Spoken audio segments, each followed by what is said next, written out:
heartfelt thanks to Lion President Sir, Lion Chairman Sir, and all the Lions of the Lions Club of Meenambakkam and Mission Devo Bhava.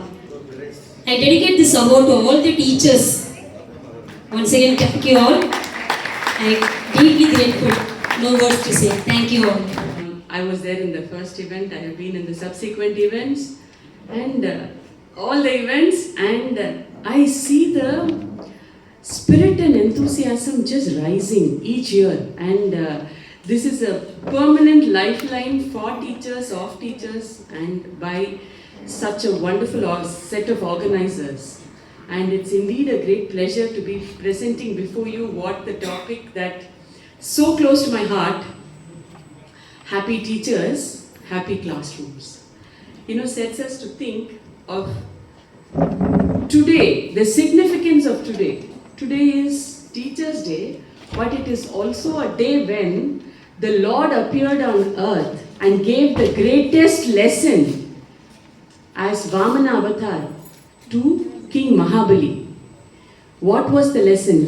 The Mahabali's land, which was whole of India, was supposed to be the most prosperous. If you have listened to the lyrics of that song, Maveli Nadu Vanidum Kalam Manushyarelarum Unnu Pole. You could please listen to that song. It has lyrics which explains the beauty and prosperity of those days. So what can a king who had everything need, but he was giving away, but he had one thing which he had to be told, and nobody could tell him. So the Lord appeared to give him the bestest of lessons of humility. So that is the significance that today the Teachers' Day and Onam come together. So it's very easy to think happy teachers.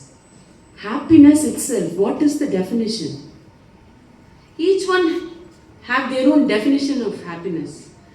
Today, pay packets are defining happiness. Look at the state from where we were to where we are. Eppadi irundana, eppadi aaiten. Why? Where? So the greatness of humanity. We have all started getting unsatiable craving and hoarding of money much beyond the lessons even the animals will teach us. Animals have only as much as they can, and they save up for the rainy day, for the winter, that's all. But here we are saving up not for one generation, 2 generations, 3 generations, 4 generations, because nobody can spend that much. How much is being hoarded? And what is happening? Money is only an instrument, and that should be used and not make us the slave of it. Nurturing the questioning mind is actually the job of a teacher. When World War broke out, the first few months, the questions came, what is happening to the human mind? That is feeding war. And that mind which is abetting violence. What is that mind? So educational philosophers all over the world started coming together to change the way education was being given. The oppressive education had to stop. So somewhere that oppression was being spurted out in the form of violence. So that is what they started recreating what was in ancient times, what was embedded in our ancient civilization, which we have very conveniently forgotten with all the cravings that we have now. A busy city life. What to do, madam? We are so busy. We don't have time for anything. We don't even have time for our children. Then why have them? That's a different question. So, children, now there are memes going around in the Insta. So you gave birth to me. So where are you? Like that, there are now artificial intelligence is creating consciousness moments for parents Don't bring children into this world if you don't have time. Somebody has to tell that. Original thought versus doctored thought. So we have now seen how servility is now a pattern. We are used to always getting orders. We wait for orders. It's now become a part of our DNA. So dangerous. We don't have original thought. Humanity had original thought before, sadly, this whole oppressive, anglicized education came and spread itself. It is not about language. Children can learn any number of languages. They are very capable. The young mind is an absorbent mind. Children can learn anything without fear. But today, everything is embedded in fear and hatred. So what can we expect in the world around? For which we need happiness within. First of all, to touch and know that we need a happy inner self. We must take care of the child within us. When we ignore the child and we do not take care of our inner child, believe me, you cannot take care of children around you. You cannot take care of your family. So the happiness is something that only you can make a difference. Having the larger good has always been the way human species thrived. They thrived across ice ages. Beyond dinosaurs, the dinosaurs died out. They were the world's largest animals living. But human beings were so tiny and they didn't have teeth or body like dinosaurs, but they survived. How? There is a series called Ascent of Man by Jacob Bronowski. I will give that name to Anilji. Please look at that series. It's called Ascent of Man, Lower Than Angels. In that, he says, early man had the flexibility of the mind to recognize discoveries and inventions and turn them into community property. Look at that. What a great thing. We think of ancient man as barbaric, as cannibals, as people who don't have culture. But look at that culture which he has. He gave away everything without today what it is, trademarking, copywriting, keeping it secret, patenting. What did he do at that time? He just gave away. He recognized what was a discovery, what was an invention which is going to benefit larger communities, and he gave it away. So, happiness is first understanding that you have an inner child and she or he needs to be looked after. The second thing is to understand that only by giving whatever you have to the best of helping those around you will you find joy. And that is only possible when you rise and understand that money is an instrument which needs to flow. It cannot be hoarded and locked inside lockers. It needs to flow. It's a lubricant in the society. Only when we have inner peace, from our inner peace will world peace emanate. It's not anywhere else. Why? We can always keep complaining. There is no peace anywhere. Everywhere it is dog eat dog world. No, it starts within us. So our inner child, our tendency to give much beyond. Think of ancient humans. If they hadn't discovered the right fruits, we would all be dying eating the wrong fruits. They all died. They all ate things. They found that some of them were poisonous, and then they said by dying, so these were unsung heroes. The ancient humans. We don't teach them all this. We don't teach children. We teach children war heroes. History is all about dates and people who won wars. It is about our history. Children love to learn your history, their own history. What is your history?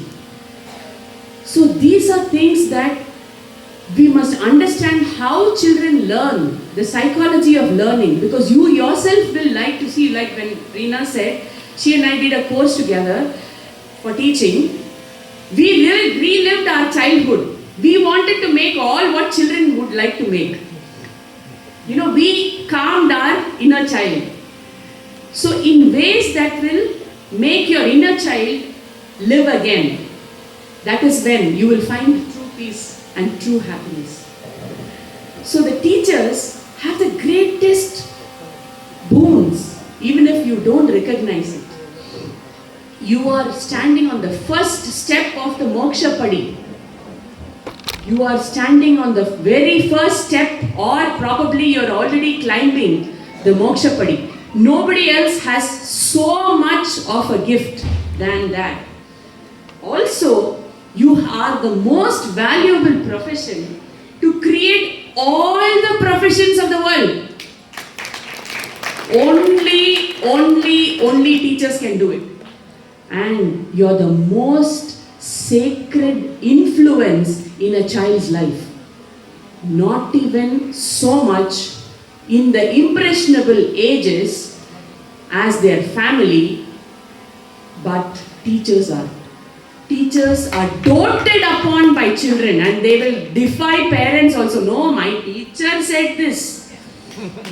So that much love only you can enjoy. So look at the power you're carrying. You're carrying elixir with you, which you need to just find from within and start pouring out. So heal yourself inside and give. And find peace within yourself. You will see the peace around. So all I can say is the sacred profession of teaching has been so beautifully exemplified here. And what an anthem. I think that anthem words, all of you must request. It is like a teacher's Gita.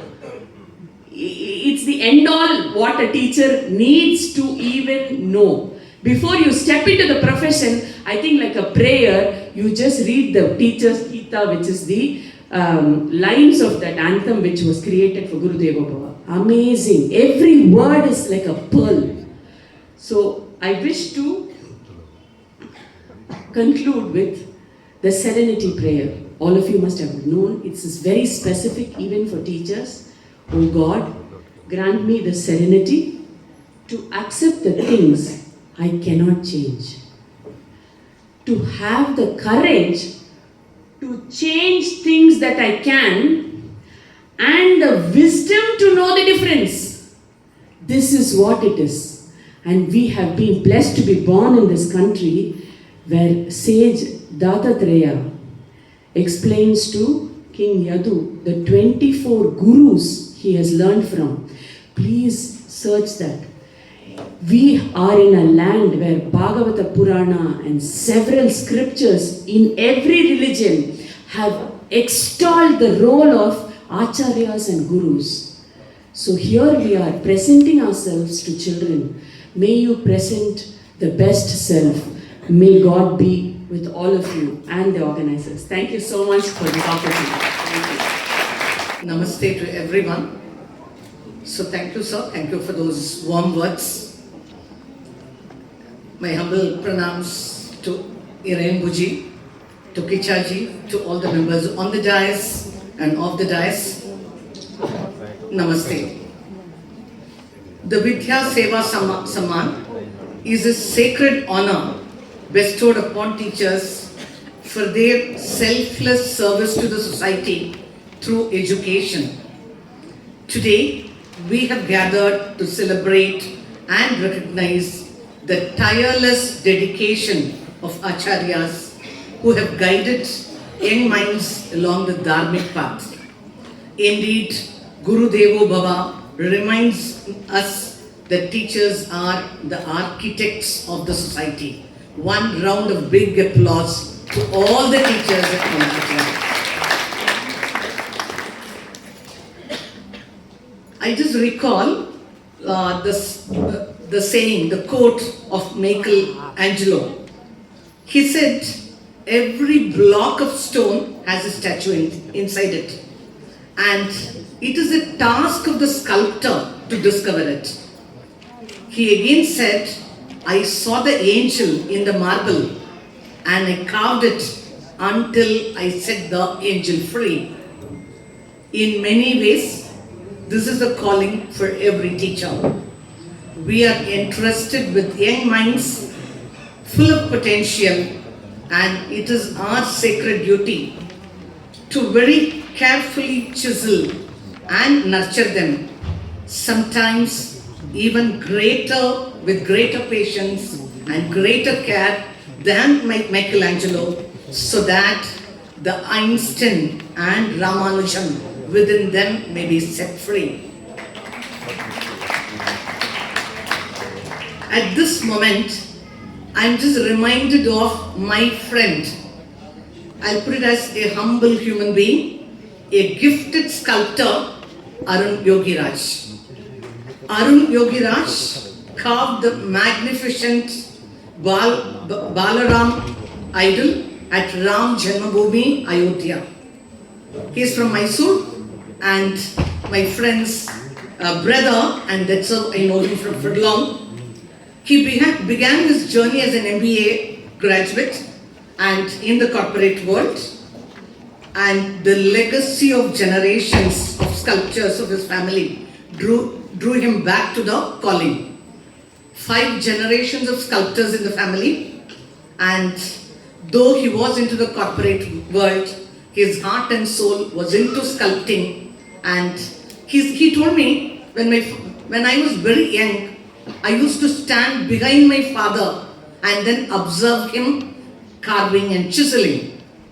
But when he grew up and when he started carving and chiseling, he said, my father would stand by my side and look at the life that I brought to the statues. So he just returned to sculpting in the year 2005, and over the years, most of the statues that we admire in Mysore have come from his hands. And when it was time to select the idol of Balarama, it was Arun's masterpiece that was chosen by our Honorable Prime Minister Modi ji.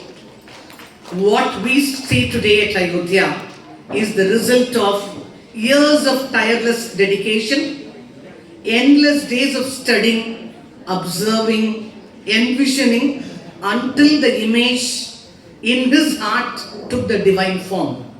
So, as teachers, we too are sculptors, but we don't work with stones, rather we work with the lives of young children. If we can bring the same level of commitment and devotion to our noble duty as Arun did. I remember Arun telling me 6 months he used to go observe all the Rama idols, sit there in front of the idol and look at every curve. To see the right side, he would spend days together sitting and looking at the right side of the idol. Go to the left side, sit for days together. So the commitment and dedication what Mr. Arun Yogiraj had, the similar commitment, I think if you're going to bring it to our profession, into any work that we do, I'm sure this Matrabhumi will shine brighter for generations to come. And you're all role models. The awardees are role models for that. You have done a fantastic job, and I'm sure this is a lesson for each and every one of us here. Today, we know being a teacher is not that easy. A lot of challenges. As Sir introduced me, I'm into the teaching field right from 1986. Right from 1986, I'm looking at kids, bringing them up, and those days it was very simple and easy. I just have to go stand there in front of them, just give a small trigger, and I don't know what magic I did. They used to come out with very good marks. I even recall my lab sessions. Initially, as a teacher in 1986 to do my lab session, I went to another mentor. I learned everything from the teacher. But the minute I taught them, my children were really beautiful. They said, "Madam, don't worry. Within a minute, they used to bring the masterpiece and show me." So those days, it was really simple. And I thought, I never felt the stress or anything. But days have changed. I think today we have a lot of challenges handling children. I'll put it as there are a lot of distractions. Maybe gadgets, social media, YouTube, Instagram, even harmful substances like drugs. I think we have everything. Yet, precisely because of these challenges, I think our role has become even more important. We must remain steadfast. We must guide them in the right direction to become responsible citizens and value-driven human beings. I think the responsibility on our shoulder is bigger these days. The teachers being honored today are shining examples of of the way they have just molded children, and I'm really grateful to the Lions Club of Meenambakkam for recognizing and empowering so many teachers who have uplifted the society. And when Lions Club recognizes and uplifts the teachers, I'm sure they are uplifting the entire society. May the Almighty bless each one of the teachers here with good health and happiness, so that you may continue to spread light and nurture a society rooted in values. Before concluding, I would like to read a few lines which is very closer to my heart. I think you might have seen this as a forward many times, but still I feel that that's really nice. As a teacher, I enjoy reading it. It says, "I am a teacher behind every doctor. I am a teacher behind the economist. I am a teacher behind the astronomer. I am a teacher who may not live in a bungalow, or I may not drive an expensive car. Some of them think I have too many days holidays along with kids, not knowing how many nights I spent in correcting papers and setting question papers and doing a lot of work what others may not do.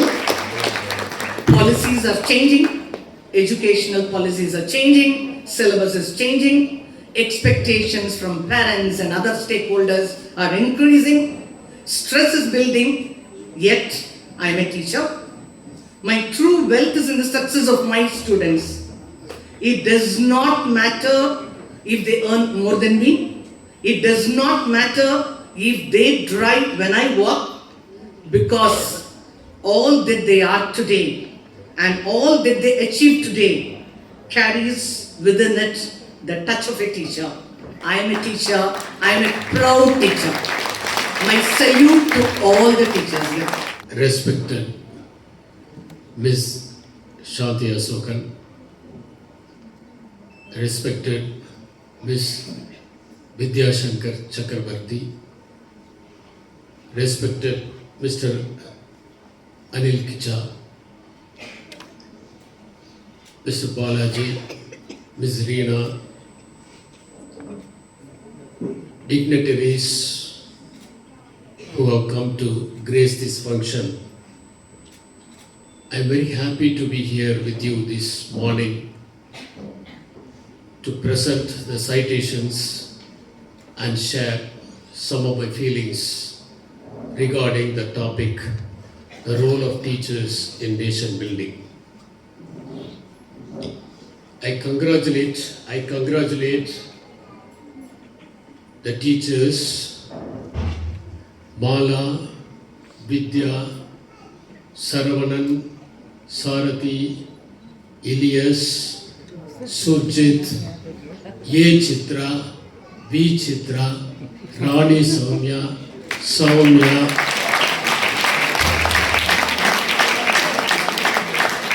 Susanna Mary, Arogya Mary, Juliet, Rita Juliet, and others who have made this morning much more fruitful and meaningful.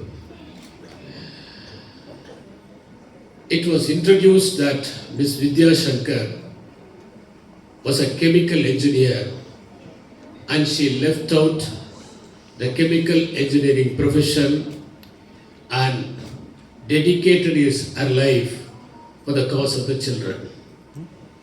As she was a chemical engineer, she found that her chemistry worked well with the children. And that is why she's still working for the children. I know Ms. Shanthy Asokan personally, and my children got educated under her tutelage. Vidya means education. Shanthy Asokan also means education because there were only two great emperors in India. One was Ashoka the Great and the other was Akbar the Great. Ashoka was the first emperor to establish the hospitals for animals. He was the first person to establish the veterinary hospital.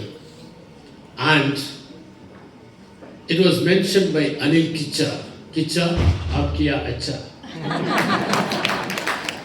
It was mentioned by Mr. Anil Kicha that history is full of accounts about wars, battles, gruesome murders and painful treacheries. The whole of history is written by the people who won the war and the story of the people who fought earnestly but lost because they did not indulge in foul practices was not recorded. So the history that we read is nothing but the record of violence and not the record of silence. And Ashoka began the history of silence. So Shanti and Ashokan means the same thing. And he was the first emperor to educate the people of India through his rock scriptures. And they stand as testimony even today for good governance. The attempt taken by the Lions Club of Meenambakkam, I always say that the lions in the forest are not vegetarians, and you can find the vegetarian lions only in the Lions Club. So, they have taken this initiative to honor the teachers who have done extraordinary work in shaping the lives of the people. I am very happy that these awards are presented to the teachers from various walks of life. Some of them are music teachers. I always used to say that mathematics is the purest form of art. Music is the purest form of art. Mathematics is the purest form of science. And meditation is the purest form of spirituality. Next time, I would suggest a few names for selecting the awardees because I am interacting closely with a few teachers who have dedicated their lives for the cause of the students. I have been asked to talk on the subject, the role of teachers in building the nation. When we were young, we had enormous respect for the teachers. It was rightly mentioned by Ms. Shanthy Asokan that the days when we get educated, teachers were immensely respected. we always used to talk about teachers in our homes. There used to be only one teacher who will teach all the subjects. And when we receive an appreciation from the teacher, we used to feel so happy. We will show our slate to everybody we come across when we receive a good from the teacher. And they used to tell stories about our freedom struggle. They used to tell about Mahatma Gandhi. They used to tell about Bhagat Singh. They used to tell about Rani Lakshmi Bai. And we would be enthralled to receive those stories of knowledge and wisdom from them. When there were national festivals celebrated in our school, we used to go with zeal and zest, respect the national flag, and salute it with patriotic fervor. Our teachers were our role models, and we would like to emulate our national heroes who worked relentlessly for seeking the freedom for this country.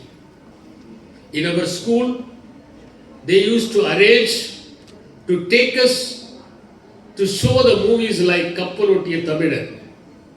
And when it was shown, we used to have shivers down our spine when we listened to the patriotic dialogues of Vibhu's Chidambaram. Incidentally, today is the birth anniversary of Vibhu Chidambaram also. And I must mention that he is one of the great teachers that India has ever produced. Education was not just reading the textbook in those days, and it was more than mere learning by rote. Our teachers were role models. Whenever a flower blossoms in our garden, we used to pluck it and take it as a souvenir to present it to our teachers. When my teacher in the second class told that brinjal has got a lot of nutrients, including iodine, I started eating brinjal. Even now I have not referred to Google whether it has got iodine or not. Let it be a gospel. I have started enjoying the taste of brinjal after my teacher Savitri telling me that brinjal is a nutritious vegetable. Our teacher asked us to stand in a row and show our nails, trim our nails. From that day onwards, I started trimming my nails. When I went to my school for getting admitted, I did not complete 5 years, and they asked me to touch my ear, and I could not touch. Even now I am not able to touch. So my date was advanced to June, so I retired 3 months before my date of retirement. Those were the golden days, and when I recapitulate the glimpses of my golden childhood, I feel so ecstatic about it. It was mentioned by Miss Vidya that happiness is different from pleasure. There are 3 beautiful words in English. One is pleasure, the second one is happiness, and the third one is bliss. Pleasure is received from something or from somebody. You cannot have pleasure on your own. When you meet somebody, you say, "It's my pleasure to meet you." When you have a cold drink, you feel pleasure. Happiness is by making the others joyful. When you make others feel a sense of excitement, then happiness arises in you.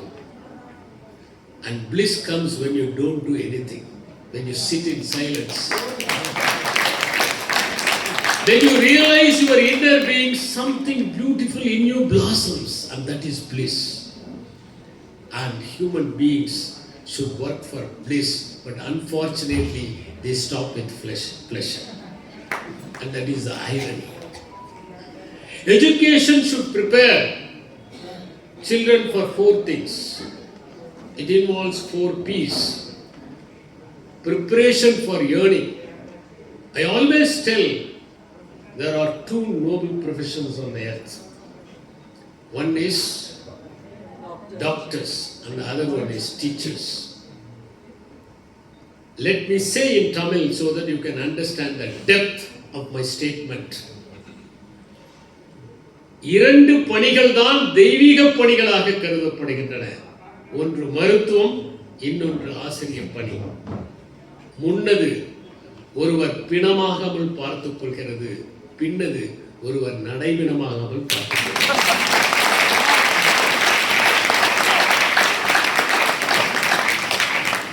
Doctors save life and teachers give life. So preparation for yearning, you have to echo livelihood out of your education. Preparation for living. Living is different from yearning. You can come across large number of people who are simply vegetating. There is no life left in them. Bernard Shaw said, many people die and only a few are buried. They are already dead. They don't have life in them. You meet people, see their eyes. Do they have life? I have seen people in monasteries. I have seen people in temples. And they are all the people supposed to be priests, doing puja for all 24 hours.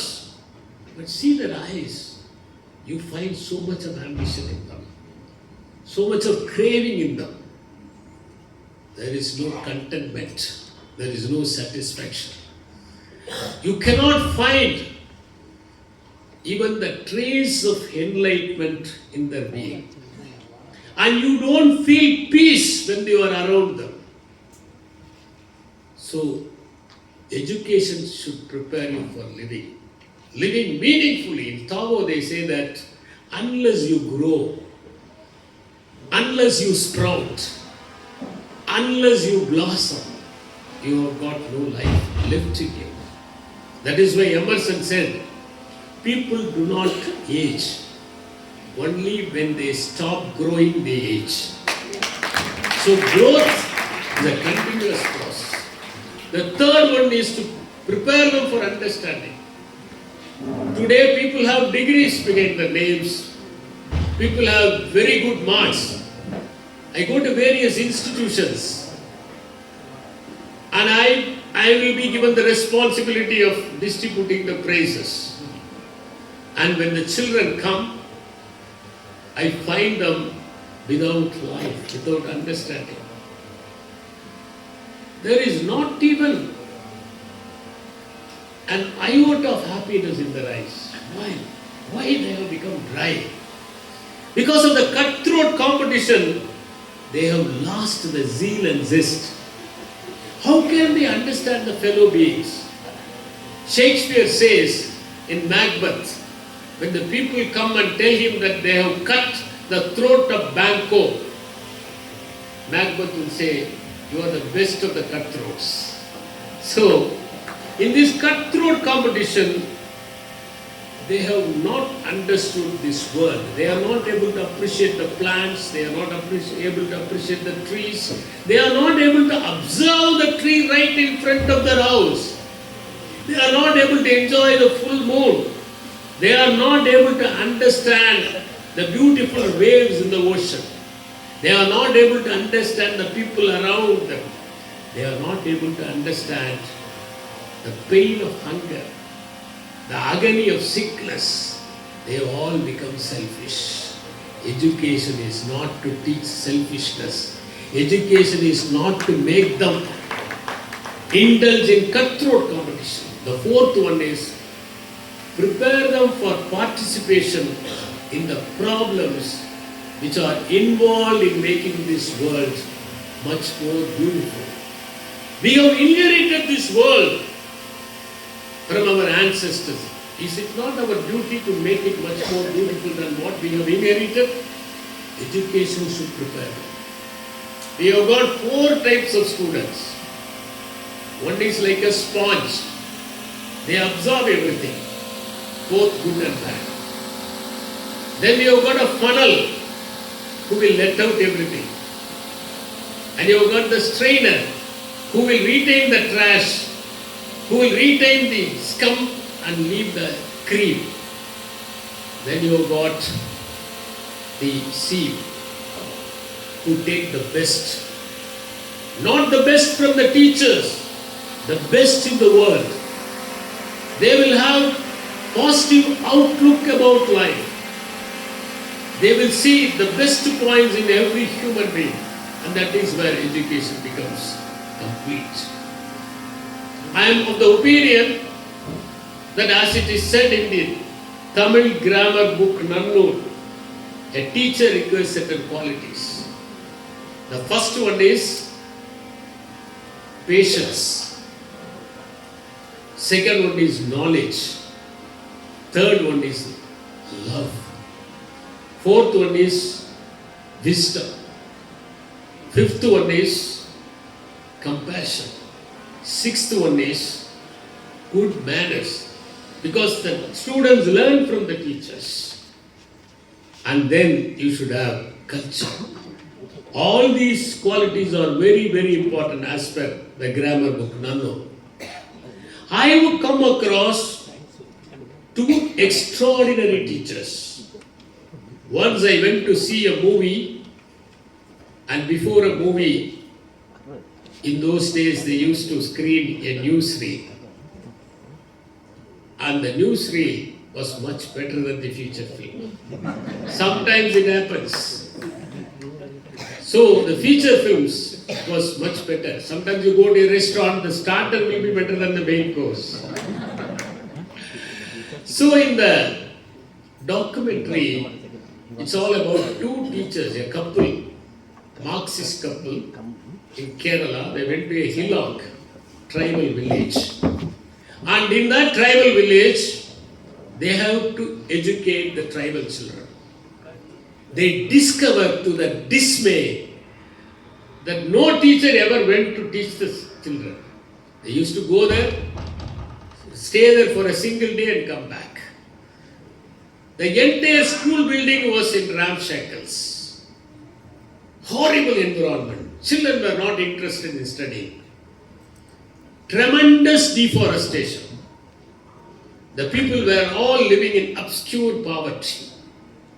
And these 2 teachers conduct street plays, emphasize the importance of education to the villagers, get the students enrolled, with the contribution of villagers, renovate the school building, and then teach them in the class. They don't teach only in the classroom, but they take them to various places. Sometimes the class on language will be held on the banks of the pond.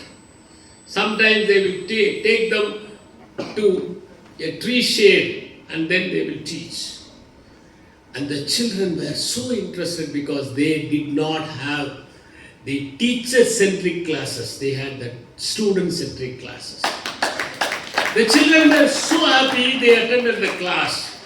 They introduced new varieties of crops. They organized the villagers to plant trees. Then, with the help of the villagers, they desilted the channel and streams started flowing through the channel. The village became prosperous. They stayed there for 12 years, transformed the village, and when they left, all the villagers were in tears. But they said, we will continue this mission even when you leave. The second incident was about a teacher called Tushar Kanjala. He was awarded the Man of the Year award by Week in 1986. He was in Rangabelia in 24 Paraganas district of West Bengal. We went to Rangabelia for our voluntary organization attachment when we had our IAS training. Rangabelia was surrounded by backwaters. Very often they would have a storm and all the trees will be uprooted. No drinking water facility because of the brackish water all around. Children have to fish to make a livelihood. Tushar Kanjilal as a kind of punishment was shifted from Calcutta and posted in Rangabelia. Tushar Kanjilal went there, organized the villages in 40-45 blocks, made them dig a pond in right front of their house so that they can store the rainwater which can serve as a source for drinking water and for pisciculture. Classes will be held in the school when there is low tide so that children need not have to go for fishing. And he made the villages to have a kind of organization by which every house will make a plan and that will be integrated at the village plan and funding will be done for the next year. There were Sundarbans just near Rangabelia, so something called Call of the Wild used to happen to the men of Rangabelia. They will go to the Sundarbans to collect honey and they will be killed by the man-eaters. All those widows were organized and they were given training on various skills. When we went to Rangabelia, we were shocked to see that there was no electricity. Tushar Kanjilal said, we don't require electricity. If you give electricity, then they will see the television. They will use all modern gadgets. We don't want electricity. And the kind of unity and integrity, the integration the people had was really surprising. And these two teachers, I tell you, were the real nation builders. It is not about talking about patriotism, what you are going to do with the students, what you are going to do for transforming the minds of the students. It is more important. Ultimately, transforming the whole society is possible only because of the students. It has been written on the walls of the university at the entrance. If you do not have good students, the bridges that you construct will collapse. The buildings that you construct will collapse. The roads will have potholes.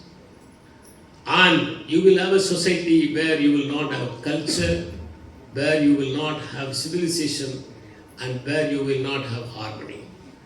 So it is extremely important for us to understand that teachers are playing a vital role in alchemizing the society, in changing the configuration of the society. The first and foremost quality that teachers require is passion. It's not like any other profession. You might have studied engineering, but you don't get a good job and you enter into some government service as a junior assistant. Sometimes even the graduates who completed their engineering are now working in Swiggy and Zomato. It's not like that. You should have the passion. I have come across two people. It is not to eulogize Shanthy Asokan or this D.A.V. school. I came across a person called Dr. Vasumati. She was teaching in kindergarten. She has finished her PhD. I asked her, you have done your PhD, you could have gone to college. But why are you teaching the children? She said, I love children. I love children, and that is the passion that is required. Similarly, Miss Shanthy Asokan is in touch with me even today, and she discusses about the role of teachers and the role of students in transforming the society. Very often we used to discuss. And she would never miss the TV program called Kalluri Kalagal, which was performed by me on Doordarshan. All these things are indication how a teacher should be passionate.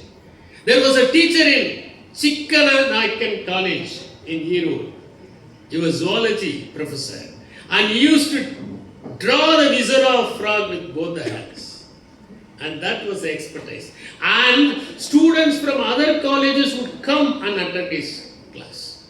When Dr. Ambedkar was teaching, initially, many students were not attending his class, saying that he is from the downtrodden sections of the society.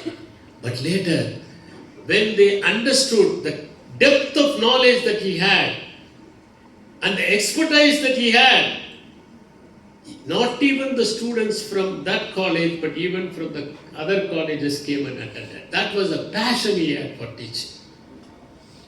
There was a professor in Annamalai University. He was teaching in the class. He received a message saying that his son died.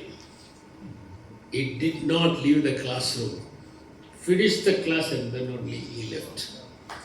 Such extraordinary people have been there because they had the passion for teaching. The second important quality is patience. Teachers should have enormous patience. As it was mentioned by Ms. Shanthy, today handling children is very difficult. Simon Sinek says in his book, Leaders Eat Last, that today's generation is a distracted generation. Similarly, Daniel Coleman says in his book, Focus, that children are not able to focus even for 1 minute continuously without distraction and diversion.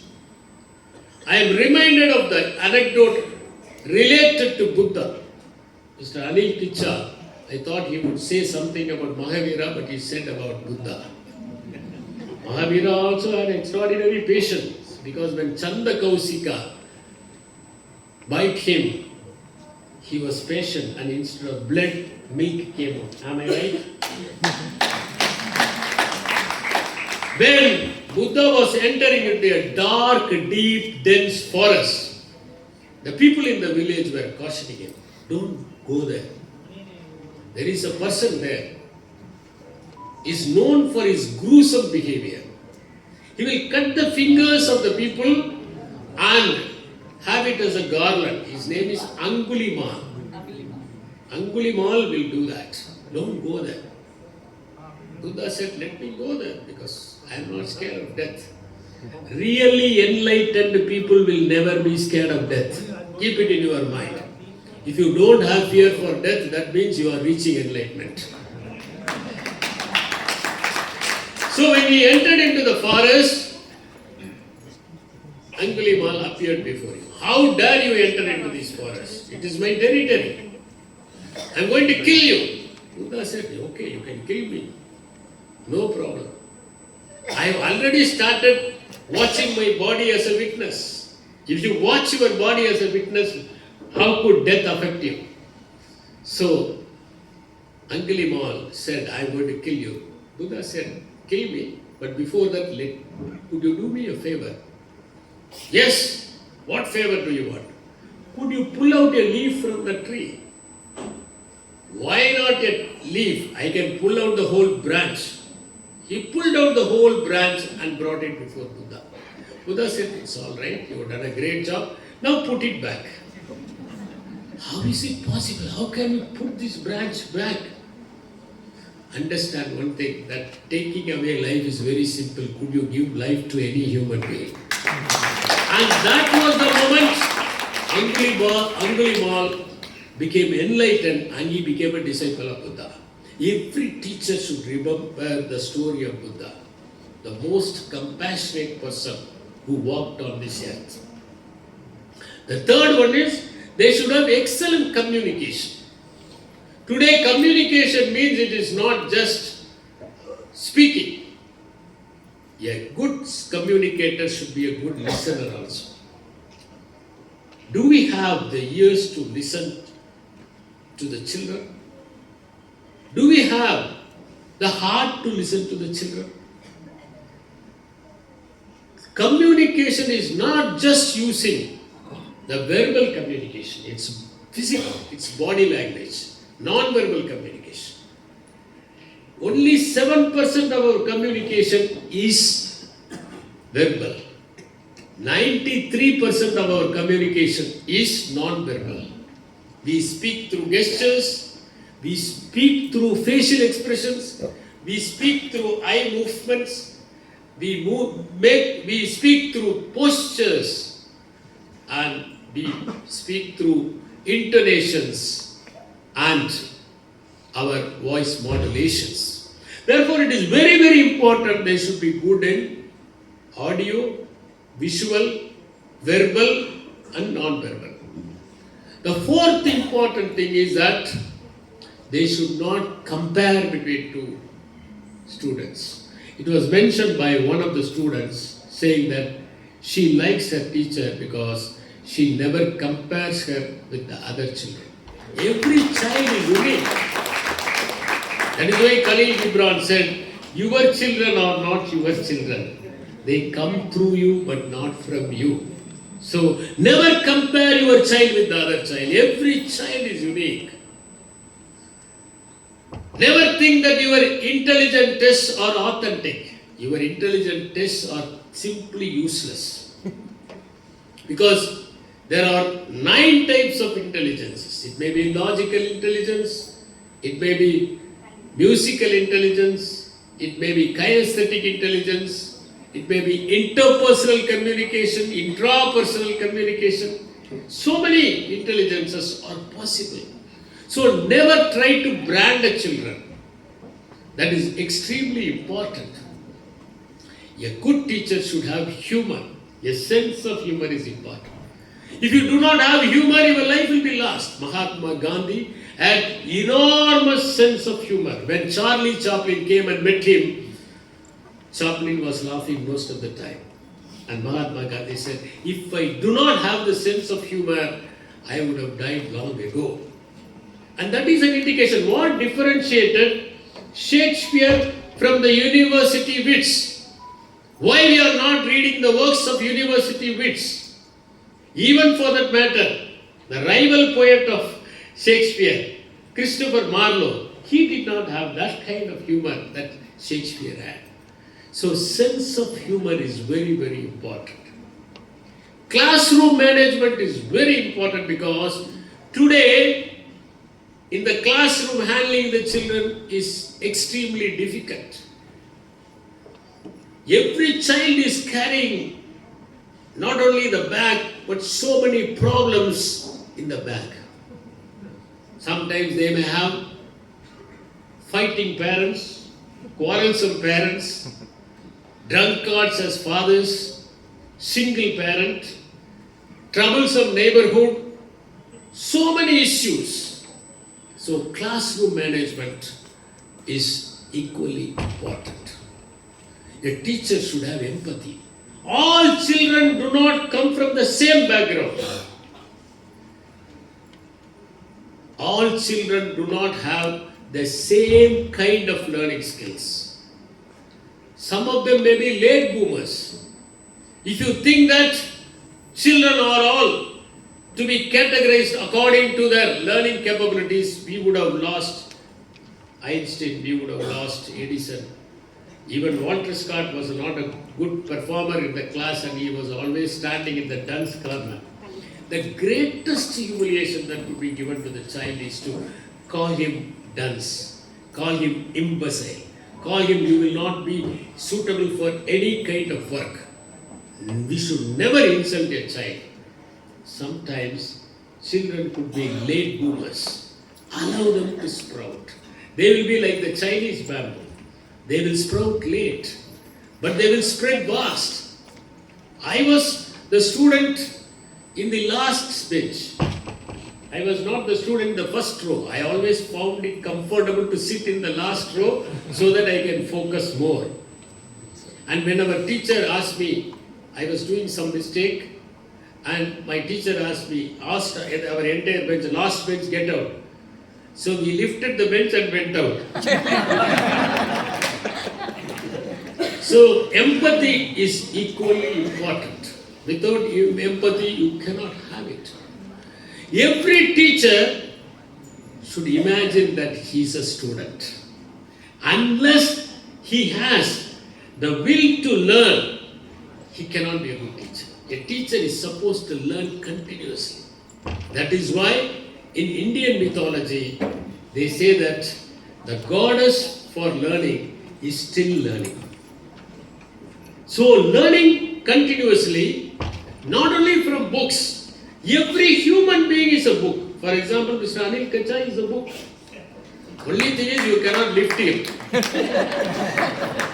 So every human being is a book. You have to read from them. You have to learn from them. I have come across several people from whom I am learning. One day I was traveling with a person who was working in railways, and he taught me how the trackmen work. We all think that railways is simple. How in the night time they will go with the torchlight, particularly during the rainy season, and see whether the railway tracks are intact. Sometimes they will lose their lives also. So we can have the learning process from any section of the society. I always love to quote a beautiful quote from Tao teaching. Lao Tzu says, among all the waters, the ocean is the mightiest and largest because it lies low and it is ready to receive. Unless you lie low and ready to receive, you cannot become vast. So it is essential that we learn continuously. The last important thing is that the teacher should never be partial. He should be impartial. Don't differentiate children from their background. Don't differentiate children saying that he is from my community, my locality, my religion, my caste.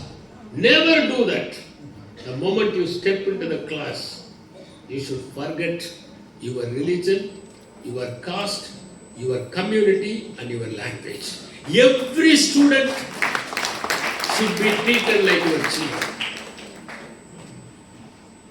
In order to build a nation, we have to create a positive environment, and it is essential that certain qualities are inculcated in the minds of the children. They should become good human beings. Without good human beings, how could you create a nation? It is impossible. So, it is very important that children should be taught honesty and integrity. Honesty is different from integrity, though they are used as Siamese twins.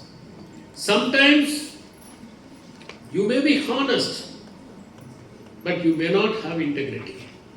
In English, there is a phrase, honest thief. It is called oxymoron. True copy. How could it be true copy? How could one be honest thief? If one accepts that he has stolen, then he is honest thief. That is the meaning of it. But integrity means you have to set right what wrong has happened. Abraham Lincoln once worked as a shopkeeper, and somebody gave more change. When he realized that he has got more change, he walked several miles to return the money, and that is integrity. Discipline is important. Unfortunately, we think that conditioning is discipline. Conditioning is forced. Conditioning is external. Conditioning tries to stunt the children. That is why when the teacher leaves the classroom, you have a pandemonium inside the classroom because it's conditioning. That is why Maria Montessori school, they said that the children should behave as though the teacher is not in the classroom. She said, therefore, we don't want to condition the children, we want to discipline the children. Disciplining is spontaneous, it is natural, it is voluntary. The moment you get disciplined, your behavior will be the same whether you are alone or with people. Conditioning means your behavior automatically changes when you are with others. You have to teach empathy to the children. What is the use of education without empathy?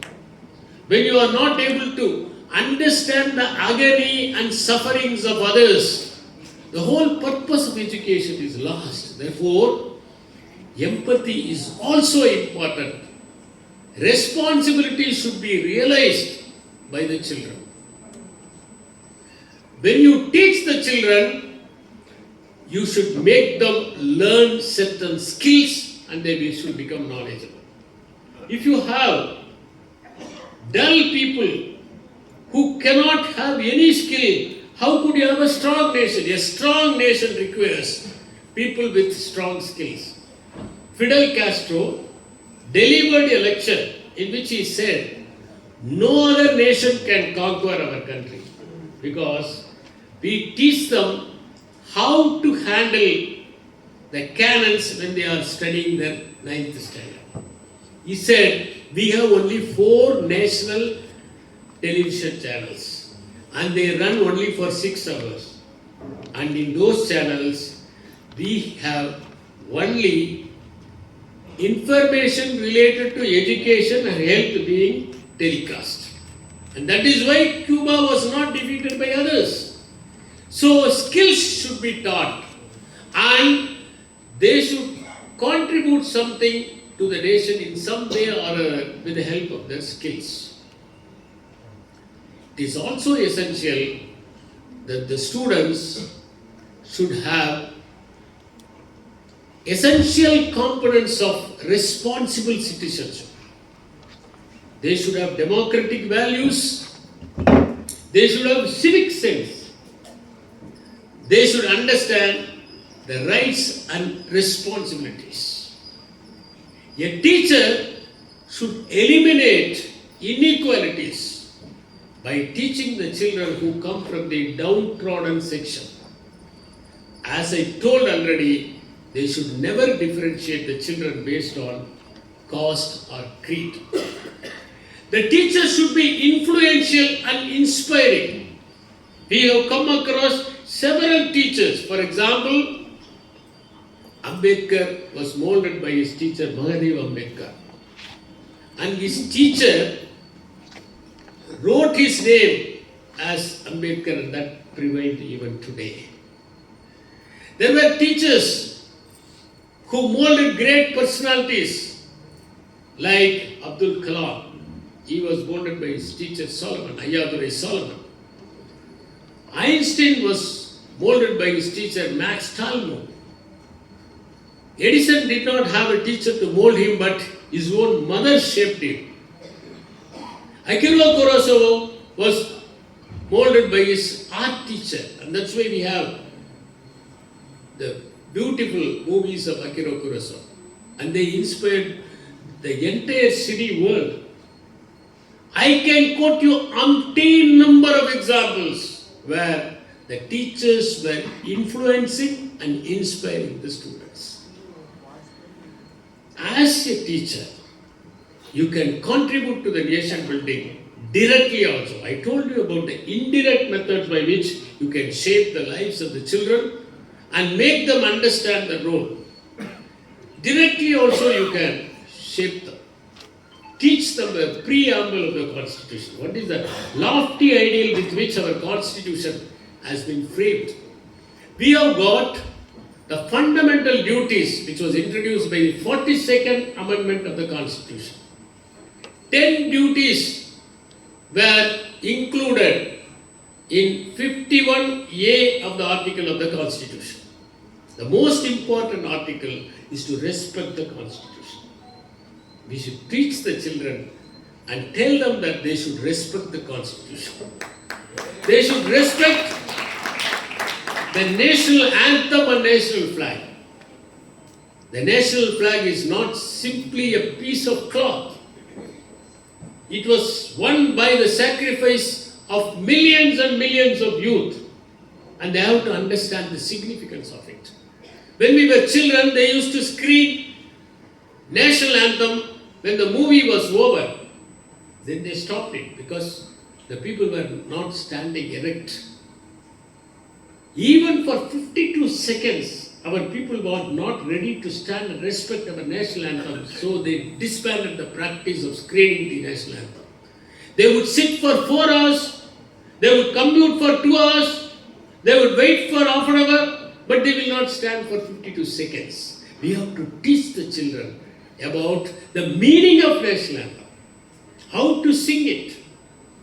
Every word has got some significance, and we have to tell them how the national anthem is to be sung.